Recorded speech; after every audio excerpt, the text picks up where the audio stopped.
चीन की परेशानी है क्या? चीन की परेशानी है दुनिया में भारत का बढ़ता कद।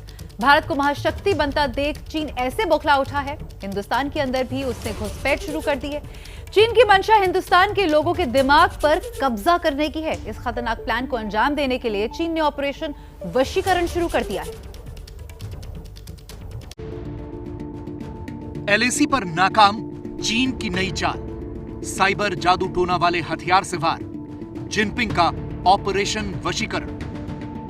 एलएसी पर पूरी ताकत लगा देने के बाद भी जब चीन को कामयाबी नहीं मिली और उसे घुटने टेकने पड़े तो उसने भारत के खिलाफ एक नया पैंतरा चला है। चीन की बुरी नजर अब हिंदुस्तान की जमीन के बजाय हिंदुस्तानियों के दिमाग पर पड़ चुकी है। उसकी कोशिश भारत के लोगों को अपनी उंगली के इशारे पर नचाने की है और चीन ने इस साजिश को अंजाम देना भी शुरू कर दिया है।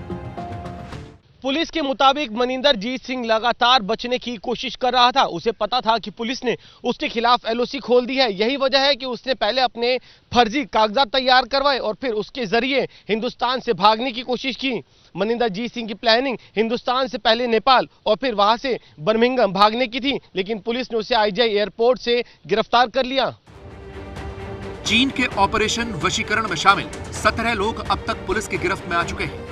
इन लोगों से हुई पूछताछ में पता चला है कि ये लोग बेहद हाईटेक तरीके से लोगों के दिमाग और सोच पर कब्जा करने में जुटे थे। चीन ने भारतीयों की सोच पर कब्जा करने के लिए यह मॉडल काफी सोच समझकर चुना है, क्योंकि पहली नजर में देखने पर यही लगता है कि यह कोई छोटा मोटा साइबर जालसाजी का मामला है, लेकिन इसका असल मकसद भारतीयों को दिमागी तौर पर अपने वश में करना था। कि इस ऐप में जो इन्होंने बिजनेस मॉडल बनाया था वो ये था कि आप इस ऐप में जाइए और यहाँ पे कुछ टास्क दिए जाएंगे। ये टास्क थे कि आप टास्क पे क्लिक करेंगे तो आपके फेसबुक अकाउंट के माध्यम से एक पोस्ट या पेज खुलता है, आपको उसको फॉलो करना है, उसको लाइक करना है। तो जब आप इस तरह के हज़ारों फेसबुक पेजेस को लाइक करते हैं और फॉलो करते हैं तो बाद में ये पेजेस कुछ भी कंटेंट अगर पोस्ट करते हैं तो आपको अपने टाइमलाइन में दिखेगा। तो डेफिनेटली इस तरीके से वो आपके सोशल मीडिया जो व्यूइंग है उसको इन्फ्लुएंस कर सकते हैं और कल को अपने हिसाब से मैनिपुलेट कर सकते हैं। इस ऑपरेशन को अंजाम देने के लिए बहुत से ऐप बनाए गए हैं ताकि हर तरह की जरूरत वाले लोगों तक पहुंच बनाई जा सके और ज्यादा से ज्यादा लोगों को शिकार बनाया जा सके। जांच में सामने आया है कि मार्केटिंग के नाम पर न्यू वर्ल्ड, इनवॉय और लाइक मी जैसे ऐप से लोगों को प्रभावित किया जा रहा था। इसके अलावा order grabbing app bars OMG और राकू10 भी इसी तरह का ऐप है। Popular gaming app rummy circle भी चीन के ऑपरेशन वशीकरण का एक हथियार है। देखिए, जो मोडस ऑपरेंडी यूज करते हैं, एक जो आपने जिसका जिक्र किया डिजिटल एडवर्टाइजिंग का रूट इन्होंने अपनाया।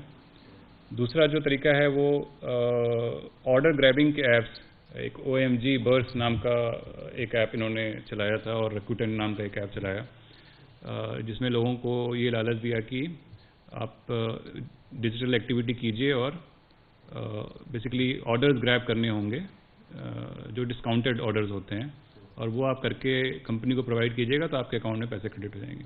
ये सारी बोगस डिजिटल एक्टिविटीज़ थी।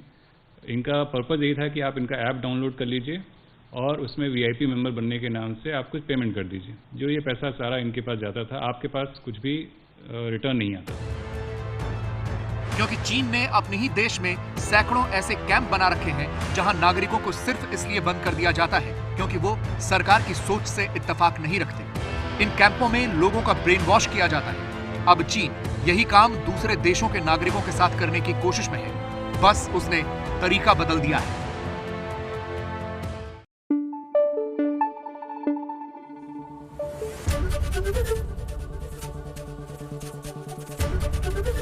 ABP न्यूज आपको रखे आगे।